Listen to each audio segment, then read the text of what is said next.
Hey everyone, this is your host Susan Rosen, and I am here for another podcast with Dr. Cris Azzola. And today who is a licensed naturopath, I should say, in San Francisco, which is the Bay Area is where I live as well. And we're going to talk about the main components of good digestion. And in particular, how that gets impacted as we age, and some of the things that we can do to mitigate those things that happen. Some of those results, I guess if you want to call it, from the aging process. The thing none of us escape. There you go. Thank you. I knew the doctor would have the answer. Okay. Yeah, so welcome, Cris. Thank you. Thank you so much. Thank you for having me. This is one of my favorite topics to talk about. Like I said, it impacts us all. So having great strategies around it is a good way to maintain health throughout the years and prevent, it's preventative medicine at its best. Since, as many people know, food is our medicine, it's one of our primary forms of medicine, and it's important to be able to take in and process that food and medicine. So the main components that I say main because digestion is very sophisticated. So I'm going to focus on the main things you need to have maintain a healthy and optimal digestion. And that is, first of all, we need to have good saliva. That's kind of in the mouth, we do start processing our carbs there, but we need to have the lubrication to take in food. And so, and actually having dry mouth is one of those things that makes things seem unappealing, especially foods that seem dry to us. So the other thing is digestive enzymes. We need to be able to take in the food and then process it so that we can absorb it. So adequate enzymes, critically important. Another one is having appropriate stomach acid. There's, a lot of talk about heartburn.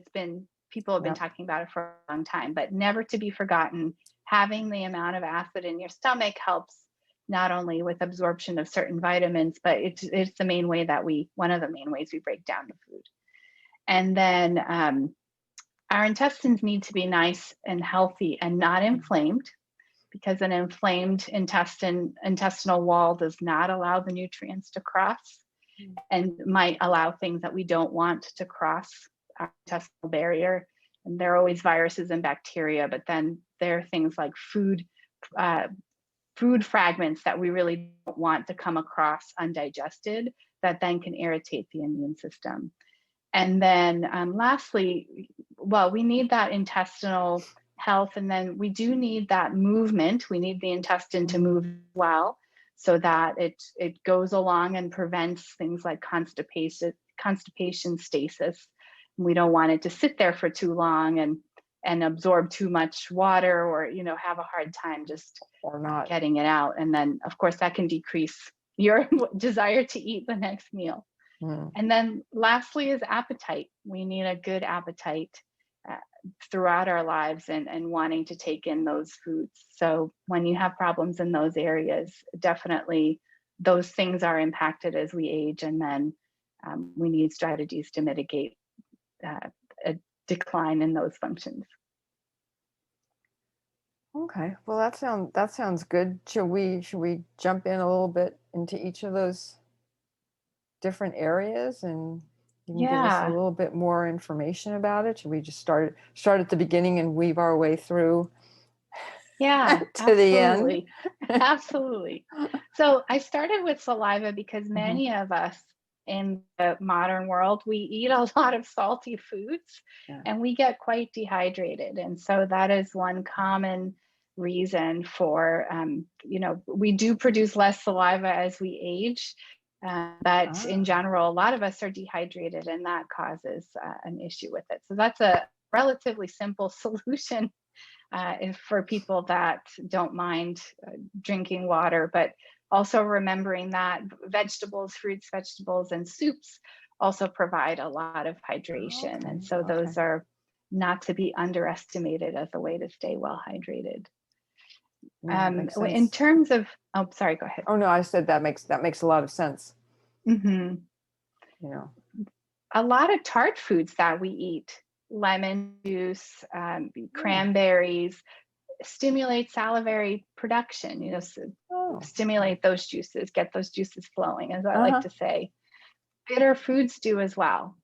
And so Hmm. even though I think in the mostly it's a acquired taste, you do have to incorporate bitters into your diet to kind of get used to eating them if you're not a frequent consumer of them. But things like black olives, kale, radicchio, Oh. anything that Okay. causes that little bitter taste in the beginning of a meal will also help with that saliva production.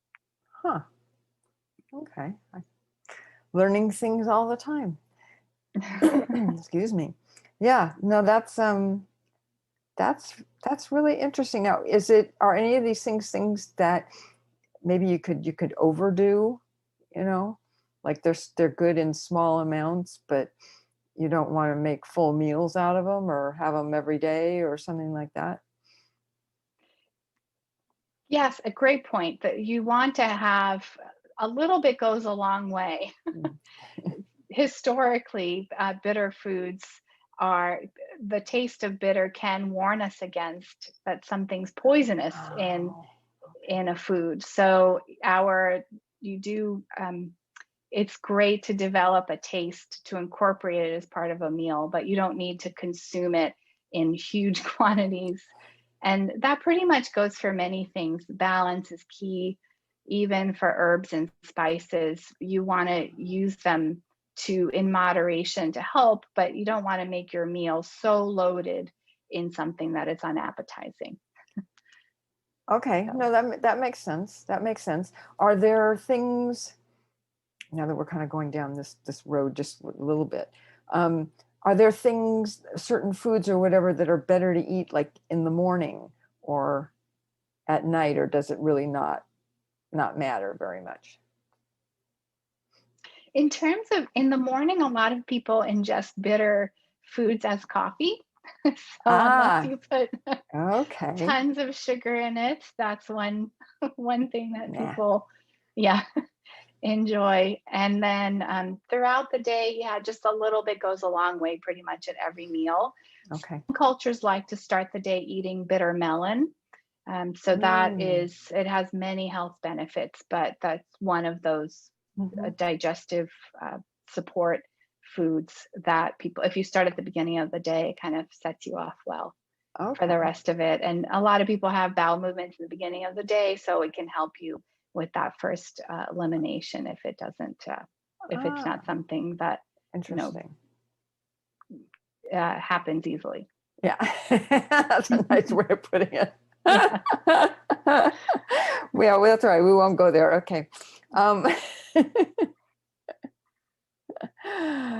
okay. So that gets your digestion going. It kind of wakes it up, is what you're saying, to Yes. really start working Hmm. along with your day.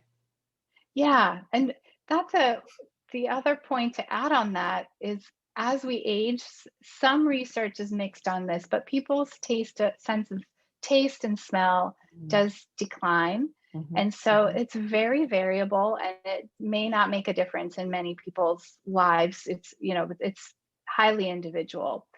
But things like bitters and tart foods, they kind of wake up our senses, and even just smelling food gets your digestion prepared and kind of preps your body for that enzyme release and the salivation going. So that's one way that you want using a lot of herbs and spices and Mm-hmm. keeping those senses kind of attuned to the fact that foods are coming really helps with that as well. Yeah, yeah. No, and that makes a lot of sense.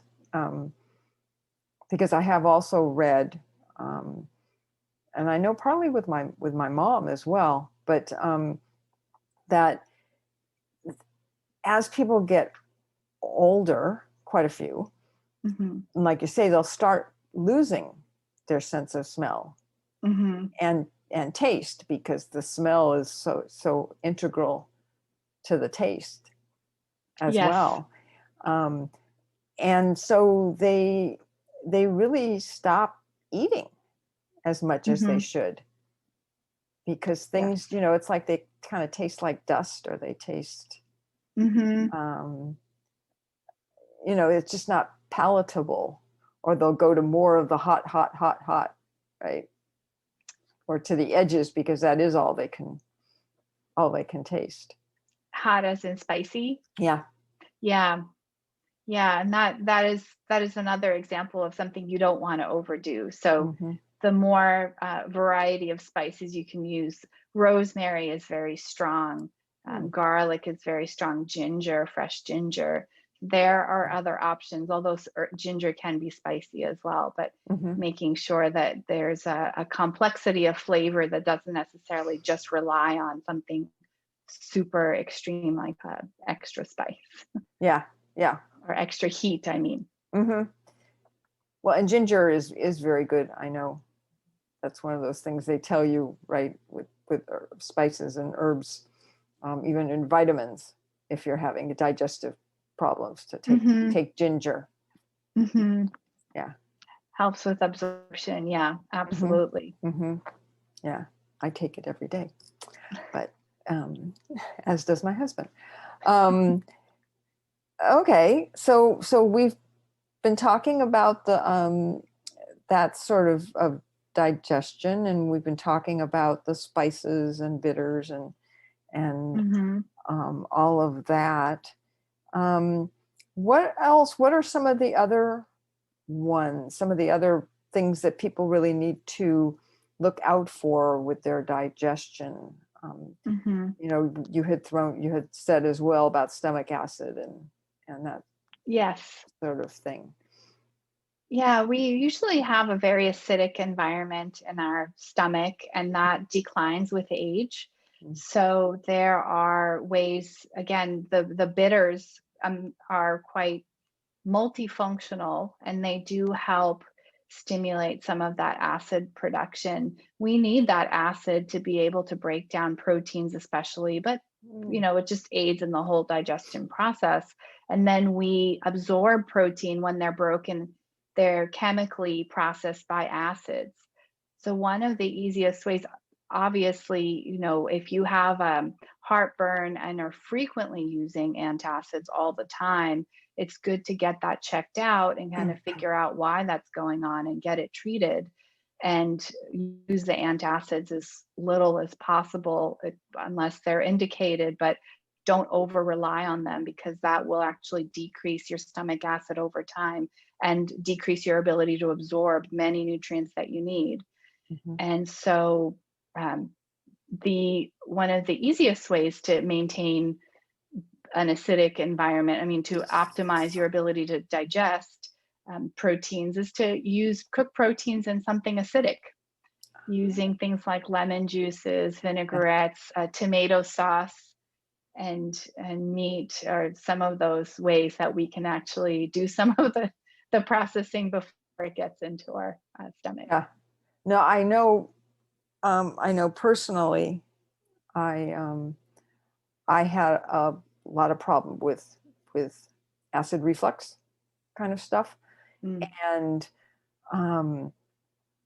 I did not want to be. I mean, I had been on that kind of stuff when I was a teenager.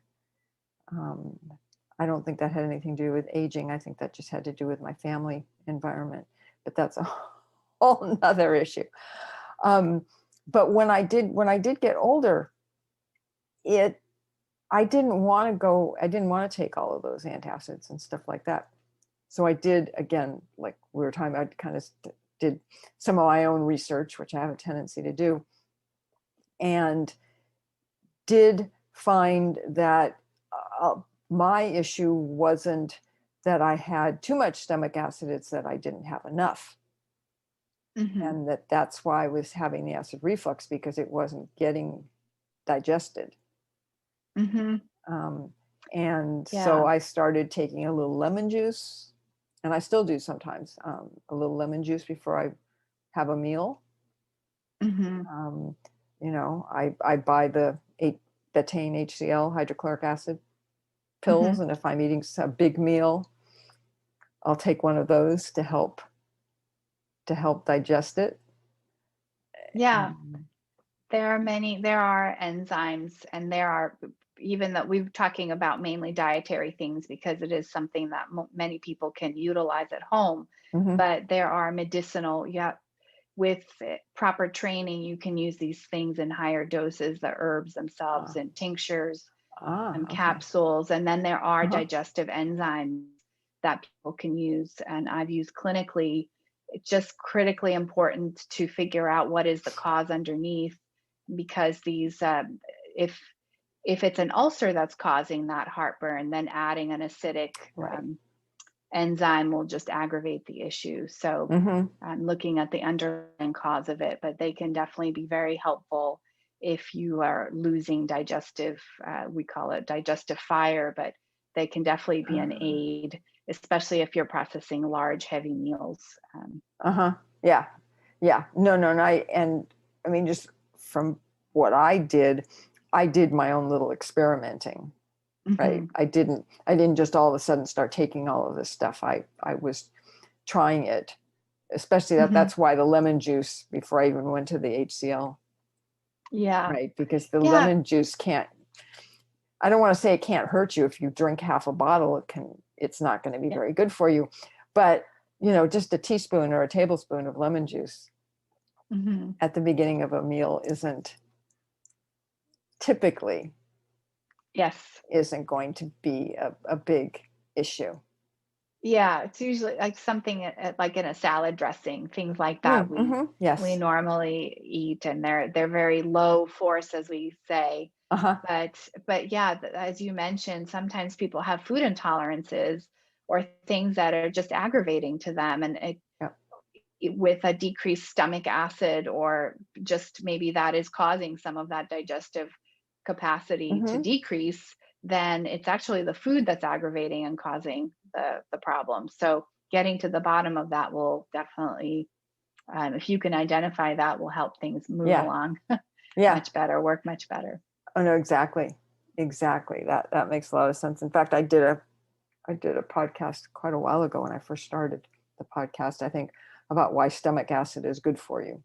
Hmm. Yeah, critically important. And it helps with our absorption of vitamin B12.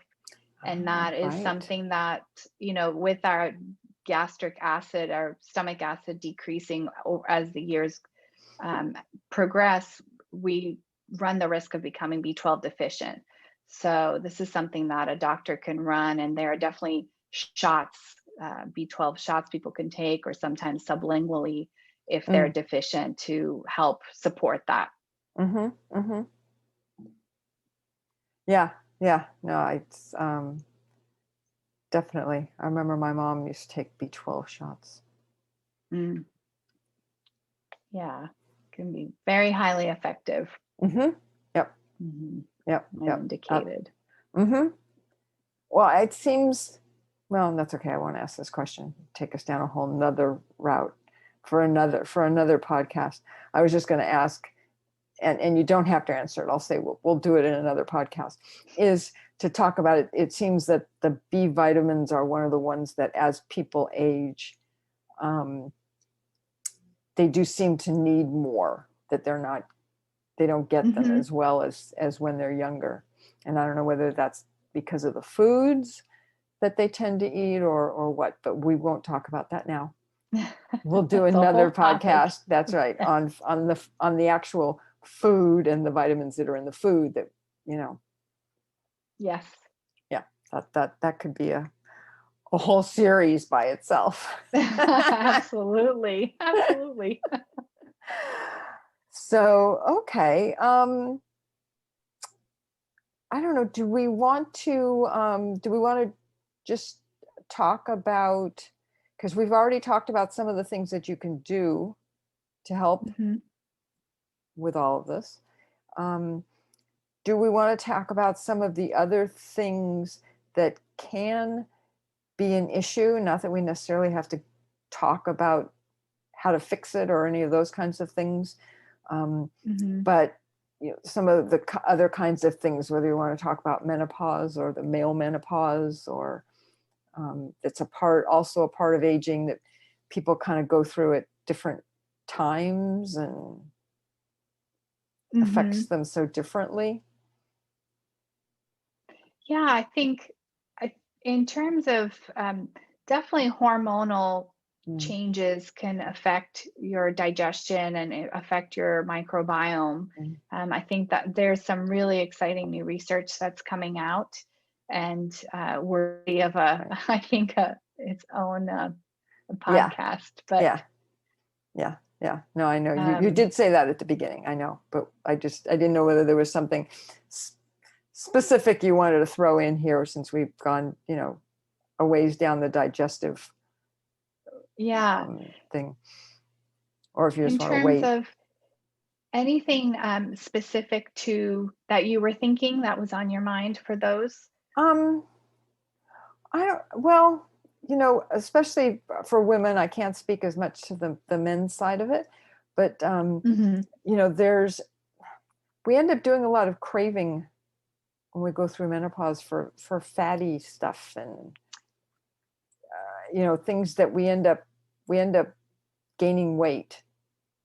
Got it. From. Yeah. And is that, just since we're talking about digestion and we're talking about breaking it down and stuff, and I guess my question in this situation would be, does it affect that? Does it affect whether you're breaking down your food well enough? Are you getting the vitamins? Are you not breaking it down, or is it, just packing on because it's not getting broken down, or how does that work?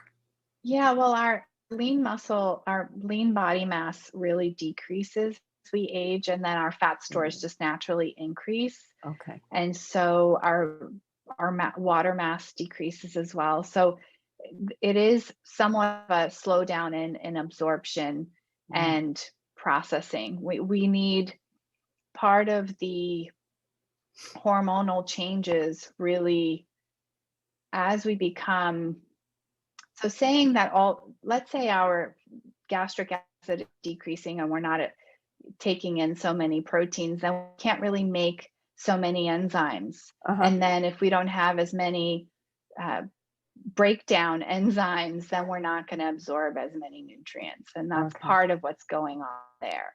And so the food cravings are tricky because our changes in hormones, as many of us know throughout our life, just make us crave certain things. But in general, cravings can signal, like a desire for chocolate, for example, can signal that we're in need of magnesium. Some people have that magnesium deficiency craving. And so it really can, be part of that. And also, if we're going through changes, our brains do seek comfort, and often fatty foods, some people find carbohydrates really comforting. And so those cravings do go up as we're going through shifts and changes. Okay. No, that makes a lot of sense. Okay. So do you want to just kind of, we could probably maybe just kind of go do kind of, I don't want to say a wrap up, but kind of a summary of what you want people to take away from the podcast and remember, and maybe some suggestions or something if you have some. Yeah, so I think the takeaway here is just incorporating things into your habits and your diet that support healthy digestion, and they don't have to be complicated. Some of the things, like I mentioned, the bitter foods, they do multiple things. The other thing that we always have to remember to keep a good appetite, and that is such a personal thing. But as you mentioned earlier, if you feel like the food is sitting there in your stomach, you're not really going to be wanting to eat. You're going to want to eat simpler and simpler foods or less and less of it. And so that's something to always pay attention to. But it does take some trial and error and some strategies and work, but we can do, we can stay well hydrated. We can incorporate digestive supportive foods and then have great habits around it. Primarily, the other thing I wanted to mention is many of us now just kind of run around and shove food into our mouths, but things like I can be guilty of as well, but taking the time to have a quiet meal in a relaxed environment and chewing our food properly, those types of things really help with absorption at any age. So some of those good eating hygiene, and don't have an argument over a meal, to try to have a nice discussion in an environment that you like, and then find things that you want to eat that you enjoy. Yeah, no, I agree. And particularly the don't rush, right? Yes. All of us are in such a rush these days. Even when we're home all the time now, it's like, it's still a rush. Oh, I have another appointment. Oh, I have this. Oh, I have to do that. Oh, and we don't chew our food as much as we should. Yeah. And I'm guilty of it just like everybody else. It's not I'm not perfect here. Not at all. Yes. No one is. Yeah. But I think, go ahead. I made a bowl of chili earlier this week, and it's a very high quality bean, and chewing through it takes a lot of chewing to get through like a properly cooked whole bean, and takes a while, but that is really the ideal way to eat. But I'm also love refried beans, which are much more pre-cooked. And so that's pre-chewed. Just pre-chewed and easy to just scarf down really quickly. So, but that won't help the digestion. Probably not, huh? No. Well, we won't go there. I don't need to throw in my opinion about beans. Everybody's got something that just does not, the taste just does not agree with you. Yeah. And I am like that with beans. I have not found one I like. I love green beans, but it's not exactly the same. Or snap peas, but that's about the only way I can eat anything that's a bean. But like I said, we don't need to go there. So, okay. So that sounds good. Did you want to quickly cover about constipation, or should we do that in another podcast? Well, just to quickly say, I do think talking about some of the causes and of constipation or diarrhea can be a whole topic on its own. But in general, I think some people are, obviously there's many reasons you can have constipation, but it is, if you want to have optimal health instead of just adequate health, it's good to not leave constipation until it gets severe, because it is our primary way of eliminating not only things, internally created waste material that we want to get rid of, but then of course it's the way that we process our foods and get rid of things we no longer need. So don't wait until it gets really bad. Even mild constipation is a good thing to pay attention to and to try to resolve for optimal health. So there are many, in a lot of cultures, a lot of people start their meals with a soup, or we eat a lot of prunes, things like that, or just kind of, I think it's that old world wisdom that you start just supporting that movement and create it as a habit. But I think it's a common misconception that you can let it go for, if you don't have a bowel movement for days and days and days, that's okay unless it's painful, and that is really not optimal health. So interesting. Okay. Yeah, and again, that hydration does matter there. Yeah. Well, I'm sure a lot of people are a lot like me, and they forget to drink water. I mean, I've got it here on my desk, It's like I forget to get up and walk around as often as I Exactly. should, right? Yeah. Yep. Yeah. So, okay. So we will leave the particulars of that for another podcast. I'm sure that's the second half of digestion, right? Yes. Yes. Okay. And so just to let everybody know, we are going to be having at least one more podcast with Cris. Hopefully we'll make it a kind of an ongoing relationship here. And so with that, I will say that we are, well, this is not to be seen as medical advice. And That's right. I was going to say we're not doctors, but that's not totally true. But